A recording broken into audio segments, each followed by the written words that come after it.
Bom dia, pessoal do oitavo ano. Nossa aula de hoje, a gente vai ver o capítulo 7, tá? A independência da América Portuguesa.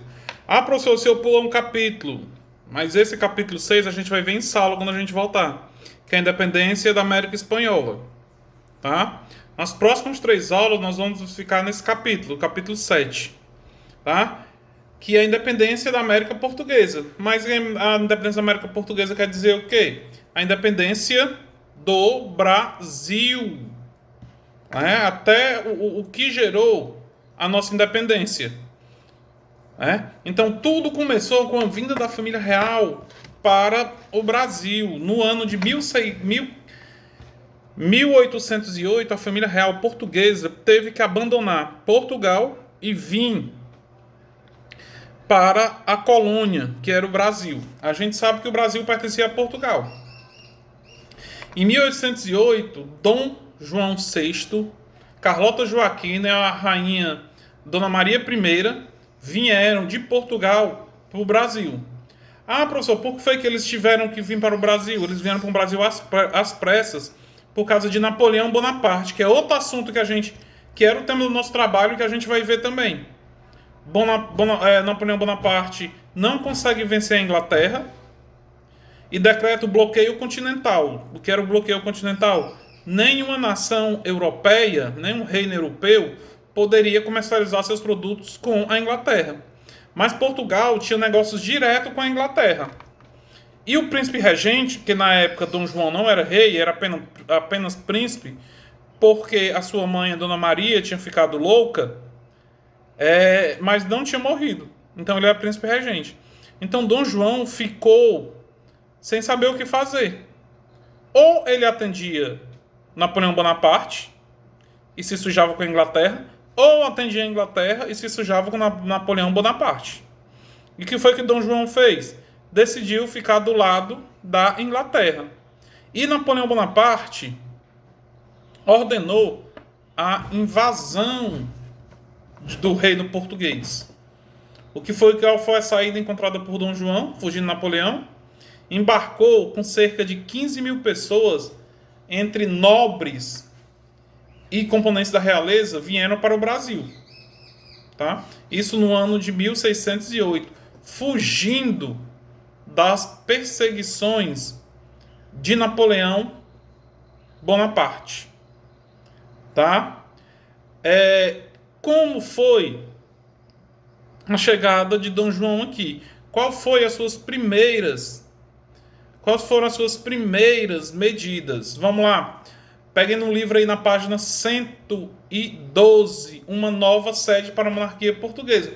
Por que quer dizer uma nova sede? Porque, como eu já falei antes, eles vieram para o Brasil. Tá? Vamos ver o que foi que ocorreu. Primeiro, a esquadra vindo de Portugal com a família real parou em Salvador, que era a capital do Brasil na época. Em seguida, a esquadra chegou ao Rio de Janeiro, onde Dom João se instalou. Tá? Mas vamos ver aqui o que é que diz o livro de vocês. Ó. Depois de 50 dias de viagem, parte das embarcações portuguesas aportou em Salvador, em 22 de janeiro de 1808. Em seguida para o Rio de Janeiro, como eu acabei de explicar. Ainda em Salvador, o príncipe regente Dom João decretou a abertura dos portos às nações amigas, permitindo o comércio entre a América Portuguesa e os países, até então proibido pelo domínio metropolitano da colônia. O que é isso? A primeira medida de Dom João foi abrir os portos brasileiros para as nações amigas. A gente sabe que o Brasil pertencia a Portugal e só poderia vender e comprar de Portugal, que é o Pacto Colonial, né, que a gente viu no 7º ano. Mas quando Dom João chegou aqui, ele quebrou esse Pacto Colonial. Mas tinha um porém: qual era a única nação amiga de Portugal? A abertura dos portos só para a Inglaterra, porque as outras nações estavam fechadas por Napoleão Bonaparte. Tá? Como vai dizer aí, até mesmo o imposto para vender para a Inglaterra era mais barato do que vender para o próprio Portugal. Como vai estar no livro de vocês aí, ó. Me acompanhe aí. Em 1810, já no Rio de Janeiro, Dom João assinou uma série de acordos com a Inglaterra. Entre eles, o Tratado de Comércio e Navegação e o Tratado Aliança de Amizade. O Tratado de Comércio e Navegação concedia privilégios alfandegários à Inglaterra, que pagaria 15% da tarifa sobre os produtos vendidos na América. Né? Portugueses e outras regiões do Império Português pagavam 16%. E os demais países pagavam 24%.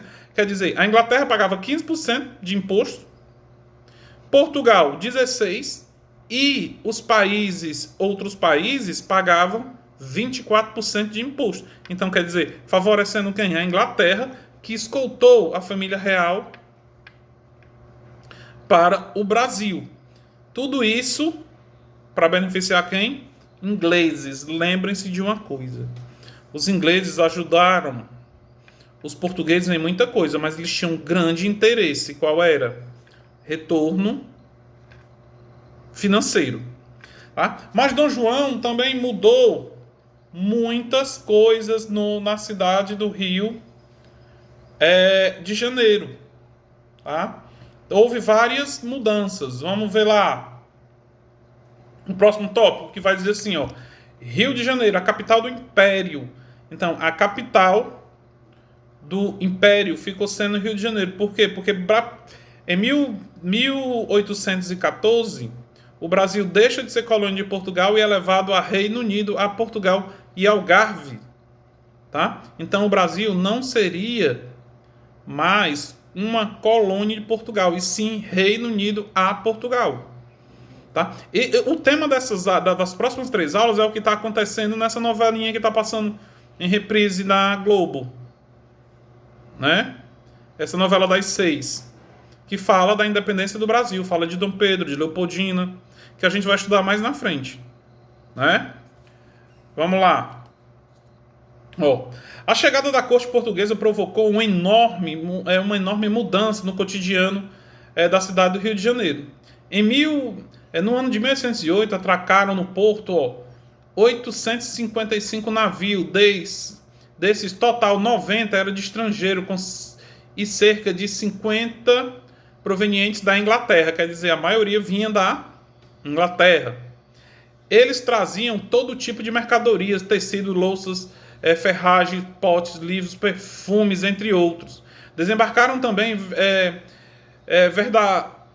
vendedores, marinheiros, artistas, diplomatas, entre outras pessoas que traziam novos costumes, interesses e necessidades para o Brasil. Claro, eles estavam vindo vender suas mercadorias, como eu falei para vocês. A abertura dos postos proporcionou a isso. Tá? Nesse período, a cidade do Rio de Janeiro possuía cerca de 50 mil habitantes ou 60 mil. Mais de um terço do total de habitantes eram compostos de africanos escravizados e libertos. O crescimento desordenado da cidade, que viu sua população aumentar em cerca de 20% em um único ano, levou Dom João a permitir a instalação de manufaturas na colônia, proibida desde 1785. Claro que ele tinha que liberar as empresas de manufatura, as fábricas de manufatura. Por quê? Por que era proibido, professor? Porque tudo tinha que comprar de Portugal. Mas como eles já estavam aqui, ele liberou. A medida, no entanto, pouco favoreceu a economia local, pois não era possível concorrer com os produtos ingleses, ofertados a preços baixos e de grande quantidade. Mas mesmo abrindo essas manufaturas, não deu muito sucesso. Por quê? Porque tinha a concorrência com os produtos ingleses. Tá? Vamos lá para o próximo tópico. Página... Deixa eu ver, o computador está descarregando. Página 113. Vamos lá. Para os padrões urbanos dos europeus, o Rio de Janeiro não possuía riquezas nem atrativos arquitetônicos. Relatos da época destacam que a cidade ficava espremida entre pântanos e morros, e que suas ruas construídas sem nenhum planejamento eram escuras e mal cheirosas. Não existia fossas nem esgoto. Claro, o Brasil não tinha saneamento, principalmente o Rio de Janeiro.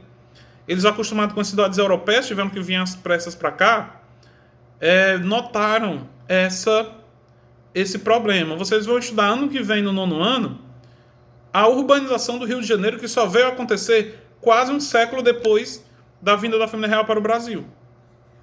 Tá? As melhores casas localizadas no centro da cidade foram requisitadas para que nelas se instalassem os membros da corte. Em geral, eram sobrados de 2 ou mais andares, cujo térreo servia de loja ou habitação para escravos, e o andar superior à moradia da família. As casas humildes tinham só um pavimento, chão de terra e paredes de pau a pique. Mesmo assim, possuíam ao menos um escravo. Um escravizado, né? O pessoal aqui está falando das habitações. Quando os portugueses chegaram aqui, não tinham habitações para recebê-los. Qual foi a alternativa? O rei solicitou aos moradores que dessem suas casas para as pessoas da corte. E isso aconteceu. Tá? Vamos lá. Nessa época, uma grande variedade de mercadorias costumava ser vendida de porta em porta. Quitutes, verduras, frutas, papel e papel de cheiro. Se as mulheres fossem escravas, seus ganhos eram dados a seus senhores. Se fossem alforriadas, a venda era uma forma de obter sustento. Aqui está falando da questão dos escravos que trabalhavam na venda.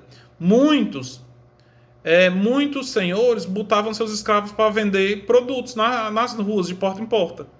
E outros escravos que eram libertos vendiam para ter um lucro. Assim era a vida no Rio de Janeiro.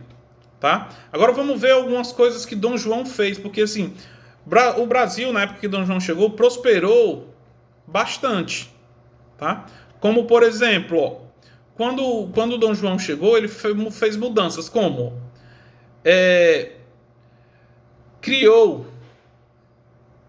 a Casa da Moeda, o Banco do Brasil, e instaurou órgãos públicos, né? Como ministérios e tribunais. Tá? Esse Banco do Brasil que tem até hoje foi fundado por Dom João, quando ele veio para cá ainda no século XIX. Tá? Outra coisa, ele fez coisas até para o ambiente cultural, como, por exemplo, criando a Academia de Belas Artes, também criou a Academia Militar, né? A Academia Real de Belas Artes, como eu falei, criou a Biblioteca Real, criou também o Jardim Botânico no Rio de Janeiro, onde existe até hoje, entre outras coisas a mais. Então, tudo isso Dom João fez no período em que estava no Brasil. Tá? Isso tudo foi os antecedentes da proclamação da independência. Tá? Eu vou ficando por aqui. Próxima aula a gente conclui. Estou deixando uma atividadezinha aqui de 5 perguntas. Na página 114, mas eu vou deixar escrito lá no WhatsApp. E qualquer dúvida, me perguntem. Tá bom? Que eu estarei online no WhatsApp. Não fiquem na dúvida, porque eu estou notando que tem alguns trabalhos chegando com os alunos com dúvidas. Então, pode me perguntar, que eu estou aqui para responder. Tá bom? Até o nosso próximo encontro.